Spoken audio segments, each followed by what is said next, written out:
Hello, and welcome to God in Film, the podcast where a Christian and an atheist dive into the best that cinema has to offer and see if we can find any parallels with the gospel or any other Bible stories. I am literary critic and emotionally constipated naval captain, Giles Goff. And I'm librarian and failed nun, Julia Hall. And to kick us off for season 8 of this lockdown project that got out of hand, we're going to be looking at The Sound of Music, the 1965 American musical starring Julie Andrews and Christopher Plummer, based on the stage musical by Rodgers and Hammerstein, based on their book, based on their memoirs of Maria von Trapp. We'll be looking at what it means to be a real nun, how to channel the love you find inside yourself, and what it means to live the life you want to live. Julia, what did you think of this film? I'm going to admit something. I feel this happens a lot on this podcast, but I have not seen Sound of Music until I had to watch it for the podcast. I've seen clips. Yeah. Like, I think everyone's seen the clips of all the iconic songs, and I think you feel like you just know the film because you've seen, the bit where the kids say goodnight and they're going to bed, and it's all fine. And then I watched the film, and it's weird. It's weirdly, there's like a weird tension that kind of like sits underneath it. You've got these lovely, like, Maria being all very whimsical, and the kids who all clearly need someone with that whimsy, and then there's like a little Heil Hitler jump scare like halfway through, and then we forget about that for like a little while, and then Maria's married and it's fine, and then like the last half hour 20 minutes of the film are like the tensest, most white knuckle half an hour of your life. And then they're happy me ups again. It's a bit of an emotional whiplash sometimes. And the songs. Yeah, it is like two genres got into the same film and had a fight with each other because on the one hand, as you say, whimsical film, and then we have Hills Are Alive with the Sound of Music, and the rise of fascism is terrible. Yes. It seemed frighteningly prescient in some point. That point where his friend Max says, well, it's going to happen anyway, dear boy, just make sure it doesn't happen to you. Like, there's white privilege in it right there. Watching this film, Christopher Plummer could have done such a good James Bond. Like, the scene where they catch the Von Trapps coming out of the drive with the car, and there's that very, I know what you're doing, and I know what you're doing, but we're both having a very nice civil conversation where we both are fully aware of the gravity of what's going on. And there's that internal viciousness and like, I don't know, there's just something in Christopher Plummer that's very scary and very like dangerous. I honestly feel that he would have made an insanely good James Bond, and I'm thinking that while I'm watching The Sound of Music, like, you know what I mean.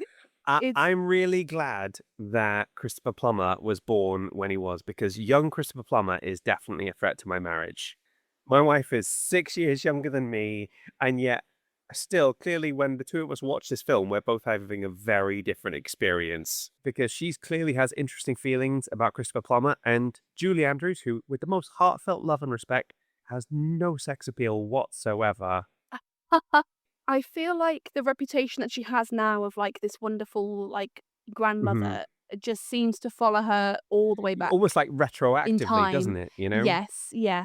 I do like it because with Sound of Music and Mary Poppins, both of them feature like Julie Andrews effectively telling off rich upper class men about the way they handle their children. And I found myself thinking, is she getting paid for all this governessing? I have to look after 2 kids about half a day every day, and then I have like backup and support, and it is the most physically, mentally exhausting thing I've ever done.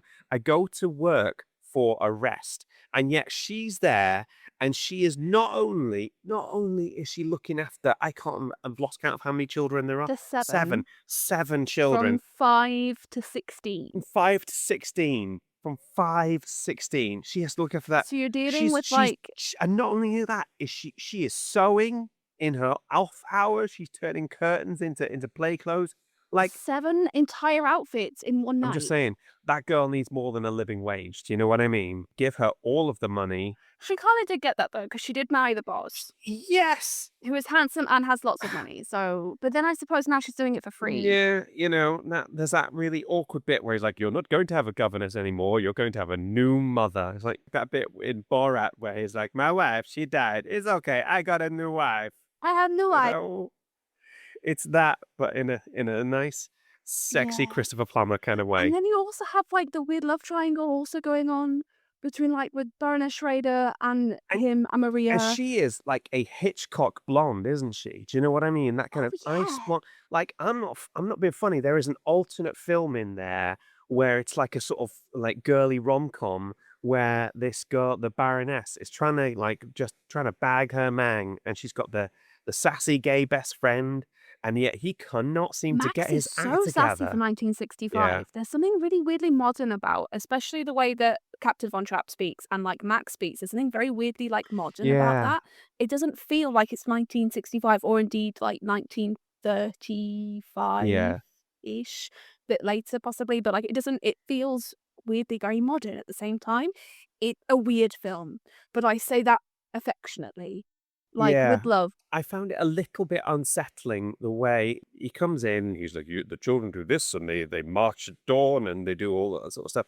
And he's very militaristic and very on form. And you think, okay, well, that's just the way that guy is. And then you see him with the Baroness. It's like, Yeah, oh, you he's, do know how like, to be different charming. man. It is within your skill set. Yeah, So you just yeah, don't do it for the help is what's going on here, you know? So yeah. anyway, we could go on like this for ages. I want you to really blow my socks off here, Julia. I want you to Okay, there's a really lot of pressure. come hard with the Julia's facts now. Okay, I have a Hmm. few. You know how I like to do my sort of what if I'm aware. scenarios. So you potentially could have had the lovely Doris Day as Maria, which she did exclude herself. She was like, they asked her and she was like, I'm way too American for anyone to believe I'd be an Austrian nun, which is fair enough, especially for me because she is Calamity Jane, and that's all she is to Right. me Okay. is like a rootin' tootin' cowboy. I'm one of the boys kind of Hmm. gal. But Sean Connery was apparently also considered for Captain Von Trapp, which is interesting What you just considering said. the Yeah, the James James Bond Bond connection. parallel. Yeah. And again, as someone who can be quite charming and also quite stern. So Mm.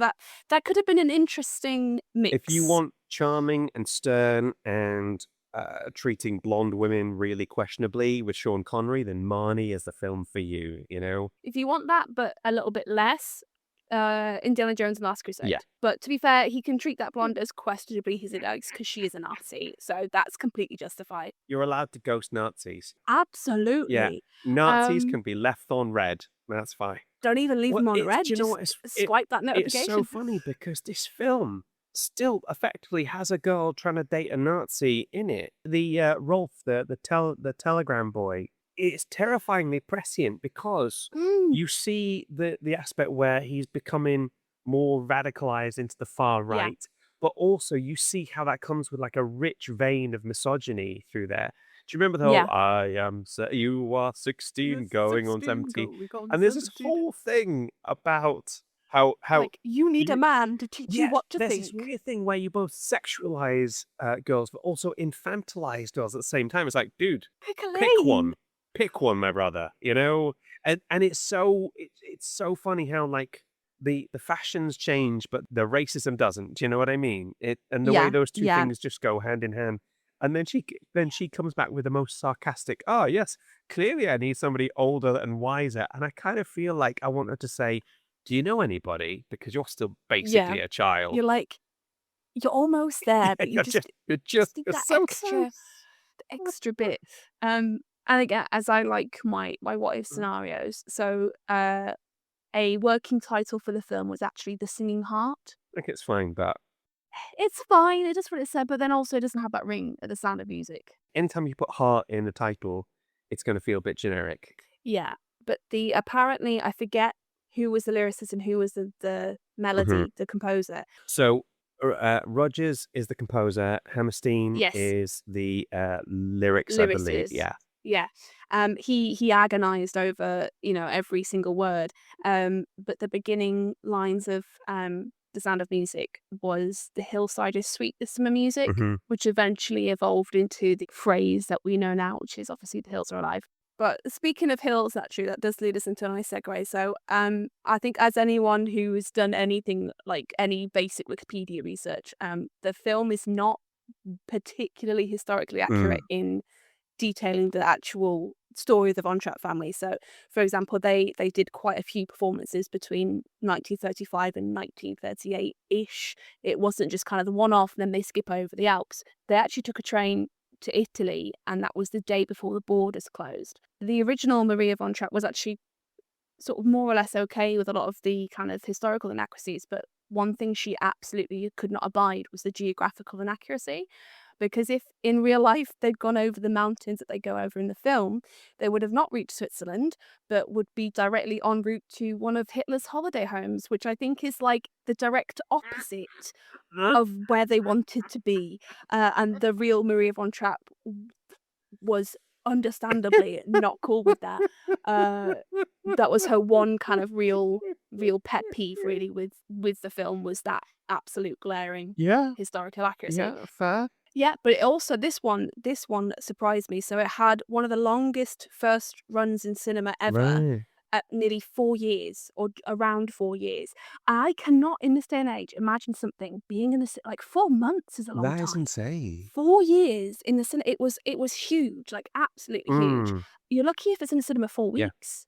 I don't know how frequent it would have been in that 4 years, whether it was like once a day Mhm. or like once a week. So in the days before, like streaming or home video releases or anything like that, what Disney would do is they would get their films, the films would go in the vault, and then they would periodically like re-release them. So you Mm. would have like you'd have Sound of Music or Mary Poppins or other things, and they'd just kind of pop up every so often. So you could go take the kids to see them, and you could, because otherwise there's literally no other way that you can take your kids to that your kids can see any of these things, you know? But the idea that it was consistent for that 4-year Yeah. period, and also it's not a short film, is it? No, with a few exceptions, modern films now tend to be a good 2 Mm, hours. The sort of 80s and 90s, they tend to just be like an hour and a half, and like that's kind of your lot, unless it's something like, I don't know, early 2000s, like Lord of the yeah. Rings, which is like 2 hours per side, which we We'll love. let yeah. We'll let Lord of the Rings is the exception of the rule. We will let you off. I've said this before, and I'll say it again, that cinema is the only art form constrained by how long you can go before you need a wee. Mm. And at least with Sound of Music, they are kind enough to put an intermission in the middle there. It almost has like a false ending and then another, like, you're like, "Oh, Maria's getting married, this is clearly the end of the film," and then you look at the mouse and there's like another half hour and you're like, Oh gosh, what's gonna happen? "What could possibly Yeah. happen?" Everything has happened that you would expect of this kind of air quote golden age of cinema musical Mm. film. But no, genuinely the scene where they're hiding in the churchyard, or rather the, I don't want to say graveyard, I don't think that's technically the right term, but the behind the graves in the Mhm. abbey, I've never felt that tense for a long time, because I knew that they would escape, Mhm. because I know, The gist. I exist on the internet, I know the ending, but I was genuinely on the edge of my seat. And I'm like, again, at the back of my brain, this is The Sound of Music. This is So Long, Farewell, I'll be just like this. It's the same film. And I'm sat here tempted to skip ahead just to like know that they're going to be okay Yeah, and I can continue to watch the film. Do you I know what love I mean? that. Crazy. You probably know that The Sound of Music won Oscar for Best Picture. Mhm. It also won Tony for Best Mhm. Play. And it's one of only two shows to ever do that, Yeah. the other one being My Fair Right, Lady, okay. which is also interesting because I think there's a little bit of rivalry between Audrey Hepburn, who is the film version of Eliza Doolittle, and Julie Andrews, who was the show version of Eliza I didn't Doolittle. know that. Yes, yeah. I believe I didn't. I kind of half came across it and meant to cross reference it. I think Audrey Hepburn may possibly have been potentially in the running for Maria, the same way that she was in My Fair Mhm. Lady. I think more from like how she looked rather than how well she could sing. So Audrey Hepburn doesn't do her own singing for My Fair Lady. Okay. She was an exceptionally accomplished lady in lots of Yeah. other Well, things. okay, Audrey Hepburn A great is deal of other my things. G, and I'll tell you why, okay? Long before she was famous, long before any Hollywood and the rest of it, in her native country, I want to say somewhere Scandinavia, but I don't know, somewhere up my head, during, like, the Nazi occupation, she would be part of these little, I think, like ballet recitals or these little performances, right? And people Mm, pay money to see them, and then that money would be funneled to the yeah. resistance. She was like full on being like a Audrey rebel. Hepburn has literally danced against Nazis, effectively. Yeah, yeah. She is like unproblematic queen. We love Audrey Hepburn, but she wasn't that great at singing. Yeah, God had to nerf her somehow, right? So he was like, "You can't sing." So the film role went to her, yeah. and Julie Andrews was famously her on stage. So it's quite a nice little link between the two of them. There are only two musicals ever to win both Tony and Oscar for Best Show and Best Picture, respectively. And they both include Julie Andrews and Audrey Hepburn somewhere, which is clearly a recipe for success. Yeah. The amphitheatre scene, so when they do their first and only performance in the Mhm. film as a family, there's a few little tidbits I found out about this. So Robert Wise was under the assumption that Edelweiss was a genuine Austrian folk Mm. song, and was very surprised to find out that it wasn't. And they had to spend an extra 2 hours teaching all the Austrian extras the words because they didn't know it. It was an overnight shoot in a very cold Mhm. amphitheatre, with only sort of camp beds to, keep to rest on between takes. But apparently, Christopher Plummer was taking the odd sip of schnapps now and then to keep warm, and was apparently quite tiddly by Love the it. end of filming. Yeah. Yeah, if he looks a little bit out of it in some of the takes, he is drunk as a skunk on schnapps. Okay, so the first time I heard Edelweiss is it's the theme tune for Man in the High Castle. Oh, that's interesting. It's the speculative fiction where Mm, the not like what if the Nazis won the Second World War? yes. So it has this sort of like very haunting kind of melody in it, and it's very kind of creepy. It's interesting. Fun fact: that theme tune also has like the sound of a projector, like whirring right through it. Mm, And when I was asking Rick to compose a theme tune for me, I said I wanted the sound of a projector coming like in the opening to Men in the High Castle. So it's like a direct mm. inspiration on this show. Awesome. Yeah, that is the end of my facts. That's everything I've gleaned that I thought would be interesting. Those are amazing, Julia. Thank you so much for those. You outdid yourself as per usual. So, just a quick reminder if you would like us to stay on the air and ad free, you can go to www.patreon.com/God of Film Podcast and sign up to our Bishop Waller-Bridge tier to support us financially. There, you can check out our Bruce Springsteen bonus episode. Spoiler alert, he emigrated from, or at least his ancestors emigrated from a similar, I think the same town that Doris Day's ancestors are from. Oh, really? Uh, Okay. Yeah, it's like this one specific town, the name of which does escape me. But the Springsteen surname itself is what we call a topographical surname, which means that it's derived from environmental factors. So it literally translates to jump stone. I'm not even sure if Bruce even knows that because it doesn't come up once in his autobiography. It's just like, my name's Springsteen, it came from Dutch ancestors. Essentially the way back in the day before streets were kind of properly paved and they tended to be a little bit muddy and messy, especially on unpaved streets. You'd have these little stones that you could step on between each side of the streets that you would avoid stepping in any of the muck, or a jump stone, if you will. So that's potentially where the surname comes from, which I do love a little bit of name etymology. I think that's always something fun to look at. Plus, you can hear additional interviews and special bonus episodes like our God in U2 and God in Gaming episodes. And if you're a bit strapped for cash and you still want to support us without spending money, then leaving us a 5-star review on Spotify, Apple Podcasts, Facebook, Podbean, or wherever you've been listening to this will make a huge difference in pointing people towards the show. Okay, now, Julia, we have had some interesting guests in our time on this show.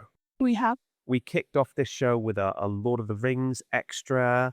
I have had half of Bangor University's alumni be on here at some point. We've got an exorcist on somewhere in the past. Yes, I remember that was a good one.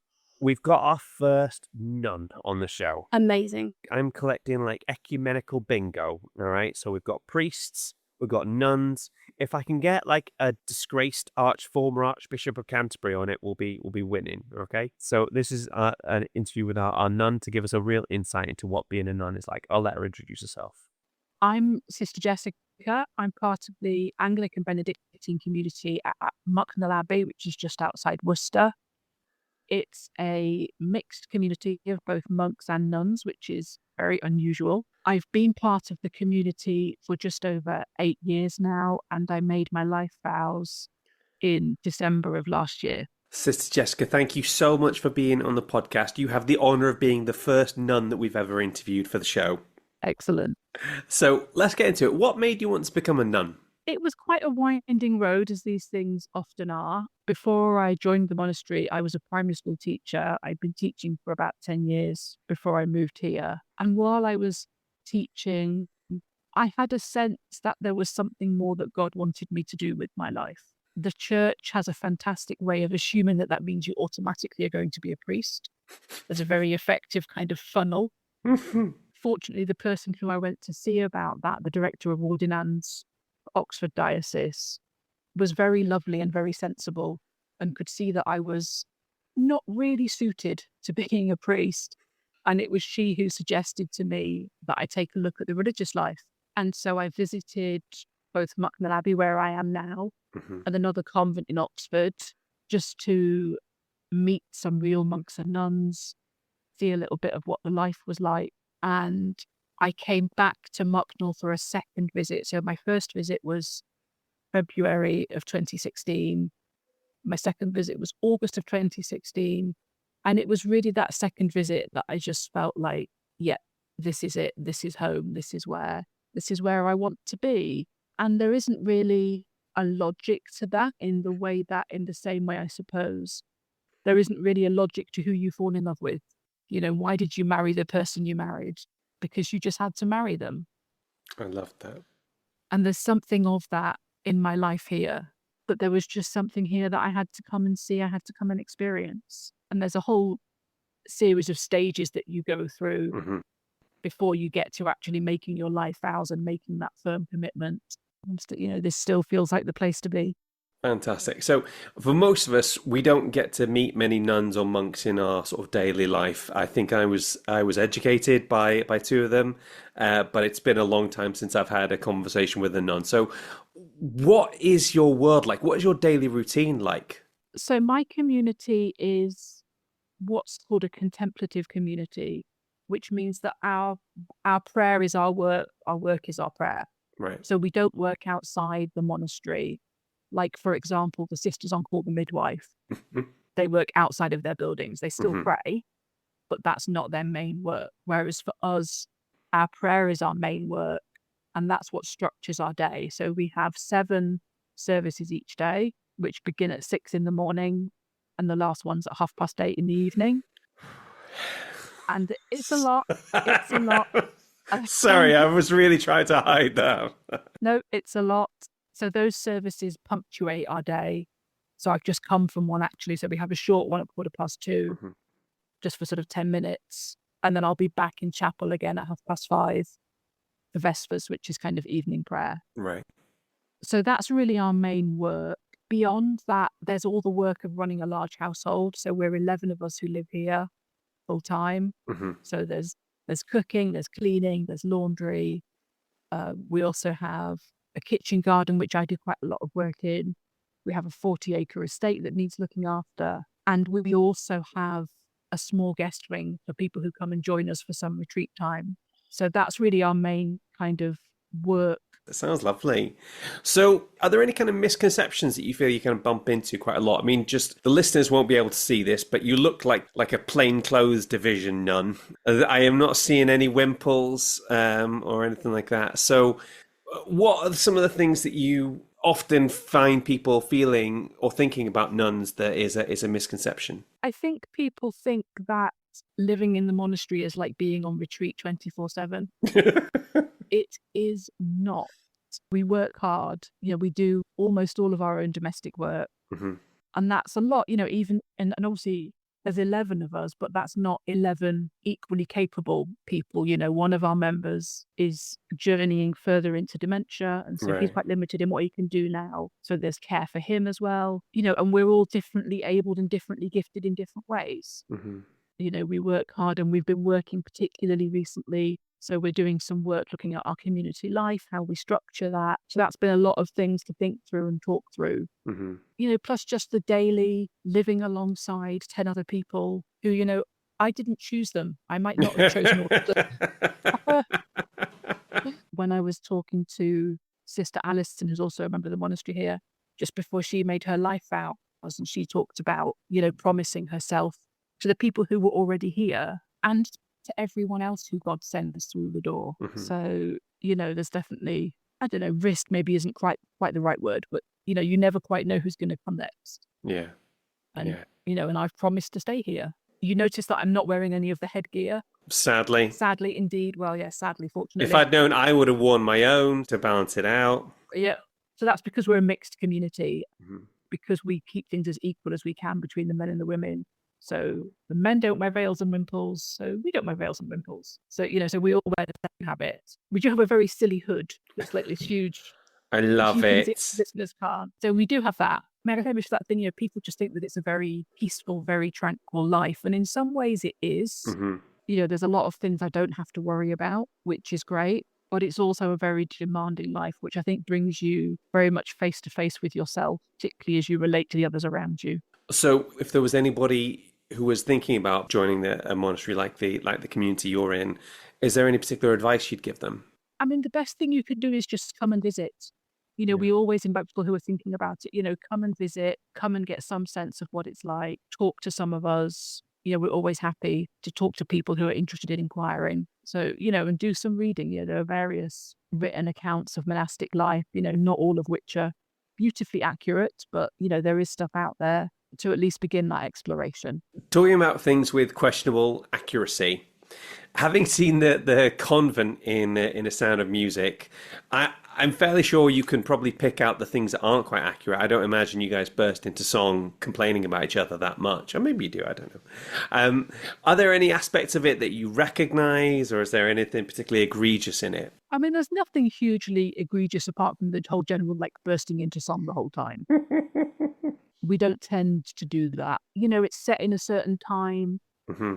Obviously, the way that they do some things looks very old-fashioned Mm-hmm. to us now. But I think actually what really impressed me particularly about the Mother Superior, is how realistic she is with Maria. Yeah. She's clear, this life is not for everyone. Mm. And if this life isn't for you, that doesn't mean you're doing it wrong. That doesn't mean you're not following God's will for your life. It's about how are you called to follow God? And if that's not here in this convent, fine. It's a really sort of firm but loving conversation she has with her, and she just sort of strikes the tone really nicely there. I think she does strike it absolutely beautifully, in saying to her, it's about how are you called to live out the love in your life, and there isn't a right way or a wrong way to do that. There are different ways of doing it. And, and she's not trying to force her to stay. She's not pressuring her. If anything, she's trying to kick her out the door. Absolutely. Well, listen, Sister Jester, thank you so much for your time today. I really appreciate it. And it's really nice to just get insight into a world that we never normally get a look in. No, you're very welcome. It's been lovely to join you. If any of your listeners are active on social media, there are various nuns of Twitter. There are nuns of Blue Sky. There are nuns of Facebook. So, we're out there. And we're going to have to check them out. Thank you very much. Thank you. So, Julia, that was Sister Jessica. What do you think? I have considered at one point what it would like to be a nun. I think especially if I was born in medieval times, I would just go be a nun, because it does sound like a pretty okay life for your job to be studying the Bible and praying and stuff. But if there's washing up involved, man, that could be a deal breaker for me.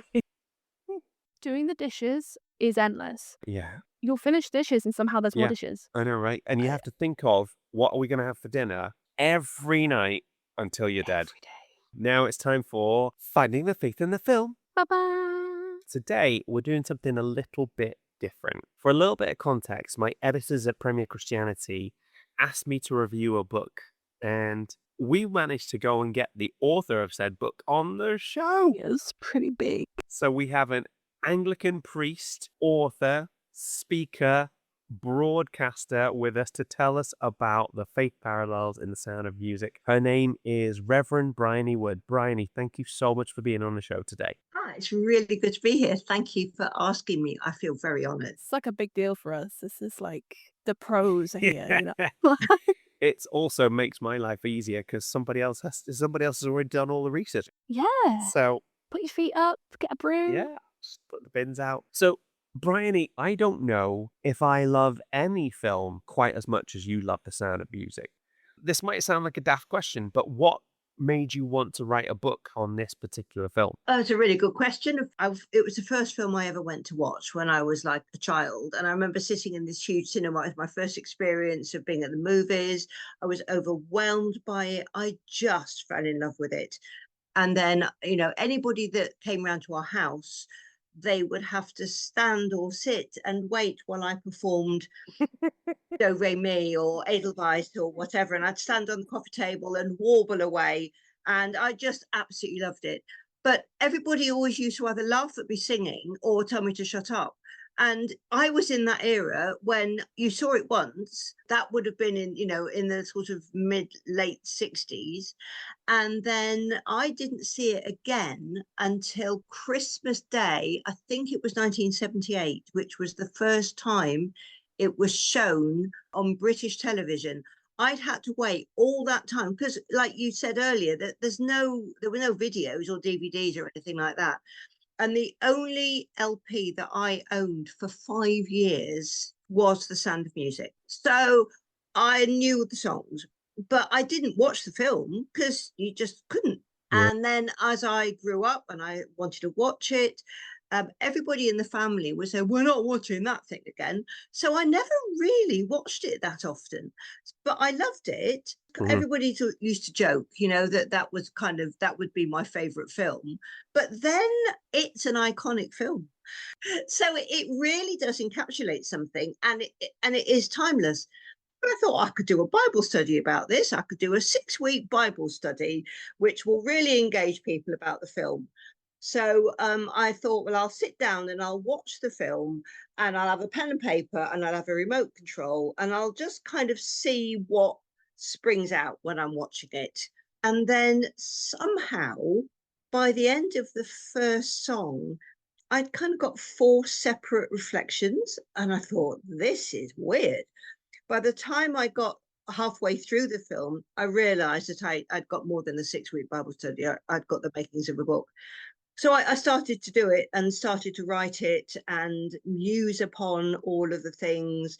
I've got a quirky brain.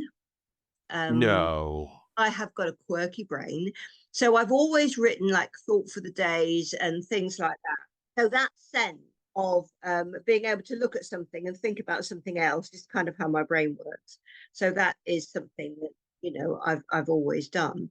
But what was amazing, I'd sit down and I go, okay, God, what are we going to think about this time? But not only watching the film, but I was reminded of something in my life that kind of reflected that. But also the right Bible verse kind of popped up and it just seemed to make sense. So each one almost came as a package. Mhm. And I would write it down and then I'd go away and sort of work on it. And my husband, who's much better at English language than I am, would kind of read it and make sure that it made sense and correct my spelling mistakes and all the other things. And we ended up with a script of a book that kind of just fell out the sky almost. I love that your husband reads over and proofreads your stuff because I have a basic rule that nothing I do goes out into the world until the good lady editor here indoors checks over everything and then keeps saying, yeah, this is great. You keep using commas far too much, but that's your own issue. There's only so much she can do. Some things are ingrained too far. So, having read your book, it is so Moorish. The chapters are so small. You're sort of shooting through them, but also you really take your time over it. You have an entire chapter right at the start dedicated to the establishing shots of the film. You have an entire chapter dedicated to Maria going, oh, help. You've clearly got like an absolute wealth from this film, which I love. But if I asked you to really sort of nail down what are the core things, the core faith parallels that you find in this film, what would they be? I think one of the crucial lines in the film is when Maria has run back to the Abbey because she's realized that, there might be something untoward going on between her and the captain. And she's ready to take her vows. And Reverend Mother says to her, you have to discover the life that you were born to live. That's what you have to live. And that sentence jumped out at me like nothing else. So when I go and do events in churches and things like that, that's kind of the core. What is the life that we're born to live? Alongside another one, which I think is equally quite poignant, and it's the film clip from Do Re Mi. And we have great fun when we do events because we do all the actions for it, and it's kind of loony, but great fun. And there's a line in that says, "Me, a name I call myself." And of course, me, M-I, is the musical notation. But if you tweak M-I to M-E, and it's me, who am I? Where do I fit in this huge world, this big story that you see with those opening shots, this massive, beautiful world. And then you see the face of one woman running in. And you begin to realize that we're all players of a bigger story. We're all part of something magnificent and eternal. And so you've got those kind of things. Who are we? Where do I fit in the story? Who am I? What's my purpose? So that kind of, I think, encapsulates the main things that I would say about The Sound of Music. And I think that's fascinating because I think, particularly in Christian circles, there is a real paucity in terms of just vision of what you can do in the church. It's like, well, you could be a preacher, or you can be in the worship band, or you're on tea and coffee rota, or Putting out the chairs. I hear that's quite big. Nobody gets rotated for that. We just do it. Like, how do you impress girls if you can't show them that you can like carry 5 chairs at once? For like 13-year-old Giles, it will be decades before he realizes that girls aren't impressed by that. But by that time, he will come up with some pretty decent arms from stacking all those chairs. So like, it's not how much can you bench press, it's how many chairs can you carry at once. Yes, I'm glad Okay, you I got understand the system. And Yeah. then it like evolves to like, how many tables can you roll at once? Oh, I How didn't realize fast there do were you stack it? Yeah, layers. there's layers to this, baby. I went you know? to a different church. I kind of went to, how many donuts can you eat without licking your lips at once? It's clearly in a different That church, sounds like you my know. kind of church. I would go there. But the point I was trying to make is that one of the things I struggled with, possibly growing up and also as coming into my young adulthood, was trying to find a way to fit into my church felt really difficult. I've always felt like a little bit of an imposter, always felt like a bit of an outsider. I kind of just had to carve my own niche into this. Like, for fundraising, I found that it was easier for me to sort of get a team around me and put on a play than it was to sort of do anything else. So it does feel like that live the life you're meant to live is something that we need to approach with a lot more kind of imagination and open-mindedness. You know, there are so many different ways you can serve God in so many different contexts. I think that I'd turn a lot of that on its head, you see, because it's not about us becoming a really good Christian, about fitting into church. That's not why we're on the planet. We're not here to kind of be good pew fodder. We're not here to be good churchgoers. There's a fabulous sentence, I use it a lot. And Jesus didn't come to make us good churchgoers. He came to help us be fully human. Yeah. And that's what I see in Maria, this unfolding story of her doing, but in the end, she's being. We're human beings, not human doing. So it's not about what we do, it's about who we are. Who are we becoming?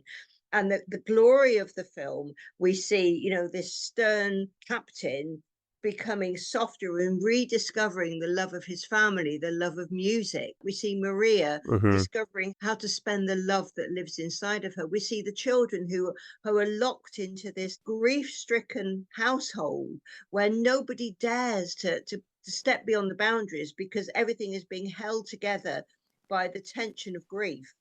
And that all of a sudden they become the children they're designed to be. So it's this whole becoming thing. Rather than the doing of going into a convent and singing Vespers 7 times a day or whatever. Yeah. No, I completely agree with that. Somebody did say to me once, it's not about what you do for Christ, it's about who you are for Christ. And again, that feeling, particularly in your early 20s, that feeling, that need to feel useful and feel to sort of feel valued. And for me at the time, it was like making the promotional videos for a church. And I remember a friend of mine said, mate, your videos are great, but when we get to heaven, it's not the videos we're going to be talking about. This is clearly something that you're passionate about. And then kind of for someone to be like, oh yeah, but in heaven, we're not going to be talking about that. To me, it would feel dismissive. I do see what you mean. I think what it meant to me was that it wasn't about how well you hone your craft when you're serving God. Mm. To me, it was all about like how well can you show people that you love them. Yeah. That's essentially what it boils down to in that sort of sense, you know? I don't take criticism well though, so that that I get defensive, so that makes sense for I me. think if I was going to answer what you just said, Julia, I think we've all been given gifts and abilities, and it's incumbent on us to try and use them as best we can. Because why would you be given a gift and not use it? Whether it's a Christmas gift or a gift of your character and your personality, but we're more than that. Yeah. This is the whole thing about being, not doing. Mm. You have a gift of something, but you outwork that by Mm. default, because that's who you are. We don't earn our way Mm. into God's good books. And when you've only got to look at a newborn baby. I've had 4 kids, and you look at your child and you would walk over hot coals within 5 minutes of them being born, not because they've done anything, just because they are. Yeah. It's that whole sense of being, doing. Claire also pointed out to me that the idea that our value is based on our usefulness is a capitalist lie. Mm. So loving yourself and seeing value in yourself is an act of rebellion in that way. And also, the way I think about it is, again, coming back to God talking about Julia, and he's talking to his mates, and he's like, oh, you should check out this girl. She is ace. Not only is she's so funny, she's so reliable, she's such a good friend, and she's a great to hang out with. She's just great to be around. And then when he's finally done talking about just your personality, then he'll be like, oh, and she's also a kick-ass researcher and librarian and archaeologist and all that sort of stuff. He'll get to all the things you do, but it's who you are that impresses him more. Yeah. I think it's kind of interesting in that scene that when she's asking for her purpose in the church and she wants to be a nun, it's interesting that actually she's like, well, actually your place is out of the church. That whole scene is very interesting to me because it's just before she sings Climb Every Mountain, isn't it? And you've got Maria in that very obvious triangle of light, and the Mother Superior is in pretty much total darkness for most of that scene. Eventually she kind of moves over to the window and you get a bit of light. The cinematography bit of that scene really felt weird to me. Okay. And I'd love to know Bryony's take on this, because I get that obviously Maria being in the light and she's kind of enlightened and she's sort of learning what it is that she wants to do with her life, but having the Mother Superior be in almost total silhouette. darkness as that when she's being that guiding force is just a really interesting choice to me. Yeah. I wonder whether she's singing it for herself as well as she's singing it for Maria. I think it's that sense of, if something's worth the destination, it's worth the journey. And it's that sense that she's singing about, you have to climb every mountain, you have to ford every stream till you find your dream. You have to do this. So I think it's quite reflective, as well as, her just telling Maria what the next stage is. From the bits that I've read about the filming of that scene, I think there were practical things about they needed her to be in a silhouette rather than full light because of lighting or whatever. Yeah. And I can't remember exactly, so I don't want to say the wrong thing. But I think there was a practical cinematic reason for that as well. I'm fascinated that you've picked up on that, because every time I look at this film, I see something different. And I've seen it more times than I cannot ever count now. I've seen snippets of it. I've seen it all the way through many, many times. And every time there is something that you notice. In fact, I did a 5-day retreat about it about a month ago. I'd heard that if you looked closely, you could see the real Maria on Trap in the background. When they're singing I Have Confidence. Paused it and you could see her. So it's like, I hadn't seen that before. It's storytelling at its best. It's a really nice depiction of nuns. Yeah. Going back to our Springsteen episode where nuns get a bad rap because nuns are doing horrendous things to people. Yeah. Like in the cultural zeitgeist, nuns are usually sort of figures of horror. The idea that the worst thing they do in this one is call somebody a flibbertigibbet, which is an awesome word. That really gets me going, that song, because it's like, how easy is it to label other people and then you fulfill those labels? They had labeled her as a failure. She was not going to win Postulant of the Year award. She fulfilled that when you see her running through and taking that drink of water from the tap in the middle and then rolling her eyes as she looks at me, she's like, oh. Yeah. It's But it just so- shows, you see, that she as a person was not a flibbertigibbet. She'd Hmm. been wrongly labelled. But even Mm. in that, you've got this dialogue between she's a will-o'-the-wisp, a clown, a demon, but she's a girl. She's how do you hold a moonbeam in your hand? I mean, there's this real sense of they're trying to work out who she is. And yes, you've got a couple of the sort of more austere ones, but they're the ones at the end when they've taken out the carburetor and the thing out of the cars, Forgive me for I have again, sinned. I love that. I love it. It was so perfect to me, especially when you spent the last 10 minutes in a very tense standoff as just a, like, it's just a nice bit of like comic relief and tension relief. Honestly, I think the shadier thing is them singing that song at her wedding. Yes, I thought Like, that. Why? And also, I never really got why were there only 3 of the girls that were bridesmaids, not all of them? It's like, I could have been a bit miffed if I was not one of those bridesmaids. exactly, like, yeah. But it is that whole sense of this story unfolding and all of those things that make you look at it again. And I loved Mhm. how you talked about it, Julia, because when I wrote the book, I presumed it would just be women of kind of my age and older. And I thought that, there'd be a really small, I knew that it was part of our national consciousness. I Mhm. remember getting off the train at King's Cross once when I was going through London, and I walked past 2 buskers who were like, 300 yards apart, and they were both playing Sound of Music songs. And it's like, okay, this is weird. All these things, it's so much part of who we are as not just in England, everywhere almost, but Germany and Austria. So that sense that you really loved it has been borne out by the people that I now speak with and to through the book. And so many men, I thought it would be just females. It Mhm. is so not. And so many older people and lots of younger people because they're watching it again and again. And it's one of the true family films. And my heart rate is doubling when I'm watching them. The Nazis going to get them this time. Are they going to get shot this time? Do you know, Even it's interesting you were saying about it being a family film. I was putting a bit of it on, say, just last minute research, and I was expecting my eldest, Riley, who was recently turned 5, so he really knows what's up in the world. I was expecting him to be like, can we turn it off so I can watch Sarah and Duck or Paw Patrol? He was watching it with absolute rapt attention, so it clearly has some kind of cut through, even to like Generation Alpha. I think it's an incredibly clever film.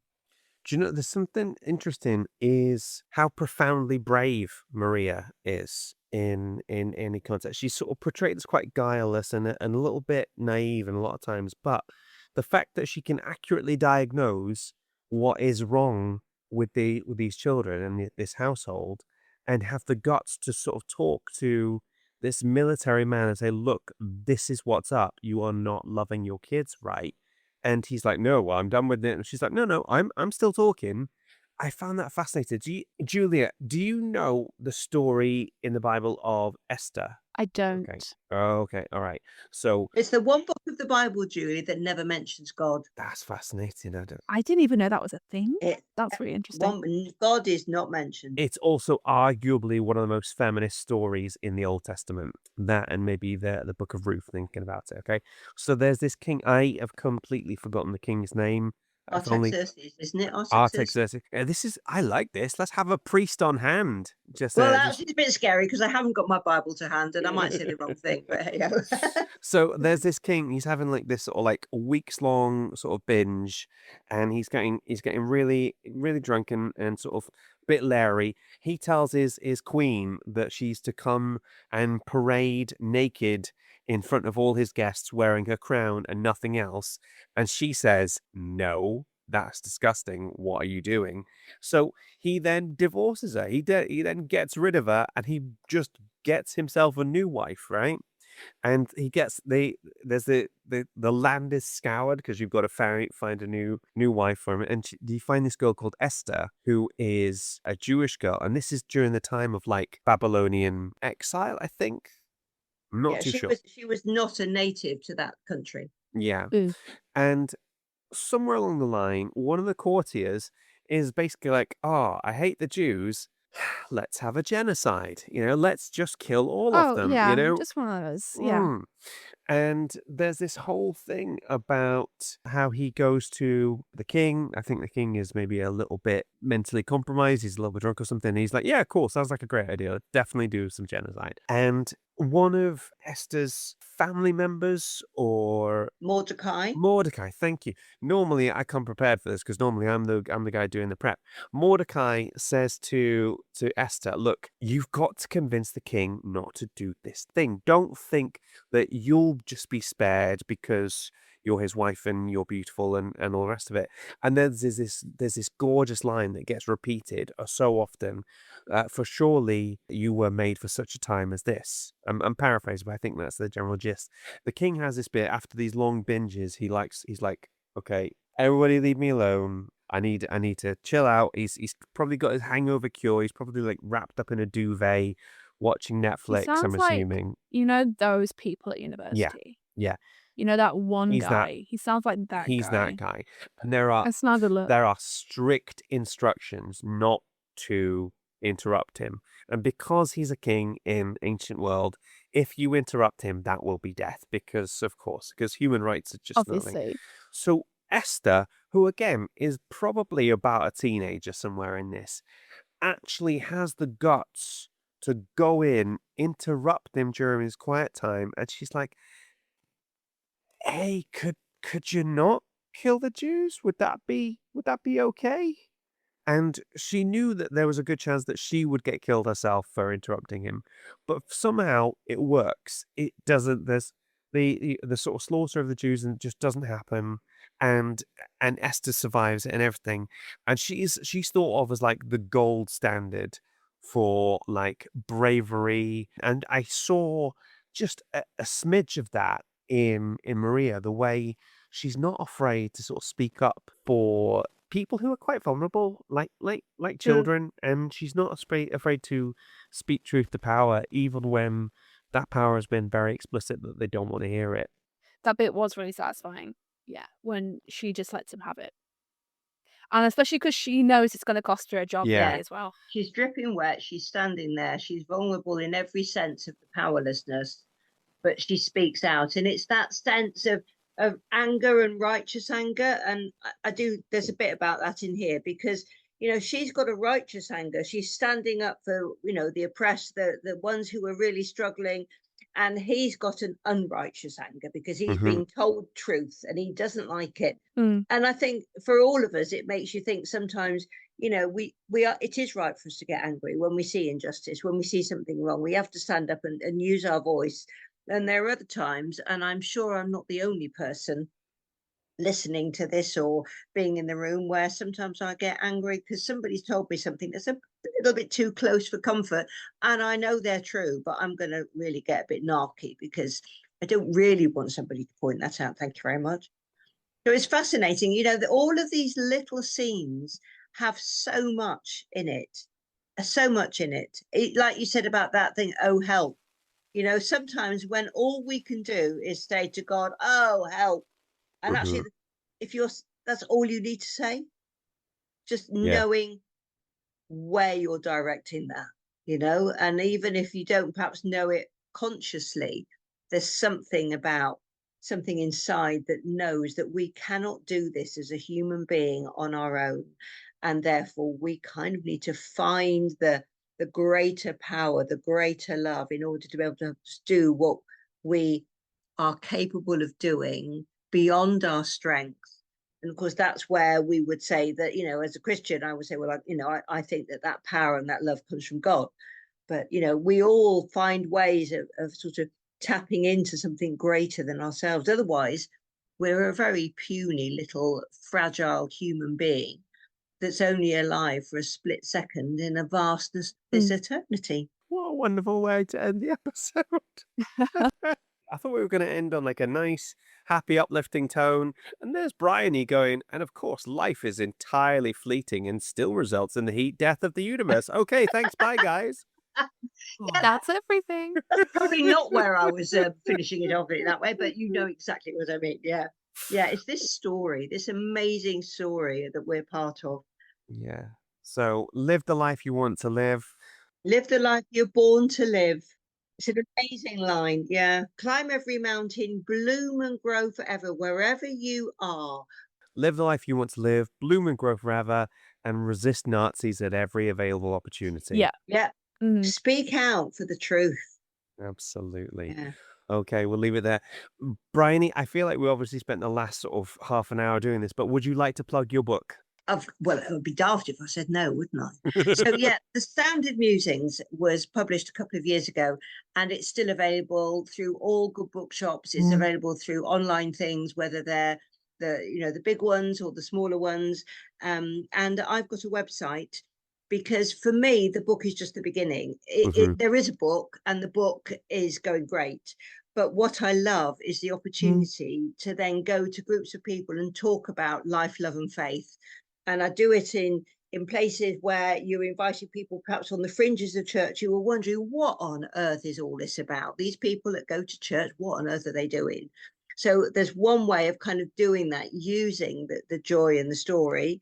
And then you can go a bit deeper and sort of dig down to some of this, unpacking all of this wonder that's in this film and this book. So different events. And I go anywhere if somebody wants me to go and talk about Jesus, life, love, and faith.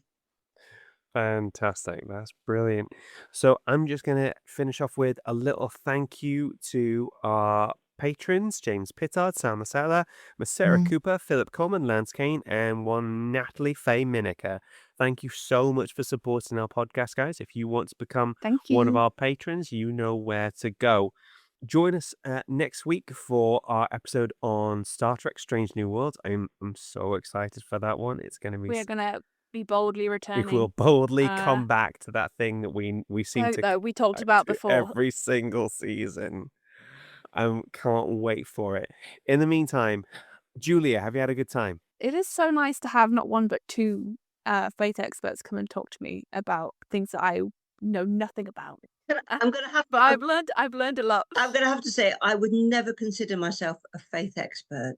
I would say never I'm consider just myself a putting faith expert either, frankly. one foot in front of the other, making it up as I go along. And when I kind of need to go, oh, help, there's somebody there that picks me up. Fantastic.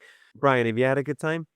It's been amazing. I really didn't know what to expect. And it's been a joy to chat with you both. And thank you for giving me the opportunity. And also, Julia, you've really, I mean, you've not just made my day, you've kind of made my week, my month, whatever, because you haven't seen the film, you've engaged with it and you've loved it, and you just make me realize this is why I wrote the book. So, if you want to give me your address at the end of it all, I would love to send you a copy. And my son calls it a toilet book because it all he loves me. No, but I think I know what you mean by that. Yeah. So you've got that one book that hangs out in the bathroom. Exactly. Yeah. So, if you want to use it as a toilet book, then actually I would be honoured. But it's been really lovely to meet you. This is great. Can we have Bryony on every episode so she can say nice things about me? Okay, ladies and gentlemen, if you have been, thanks for listening. Join us next week. We will see you then. Bye. Bye-bye. Bye-bye. God in Film is hosted and created by Giles Goff. That's me. Mixing and editing by Giles. Our logo was designed by Julie Walsh. And our theme tune was composed by Rick Lee. Waffle editing by Natalie Miniker. Please rate and review. Please give us 5 stars because that's a nice thing to do.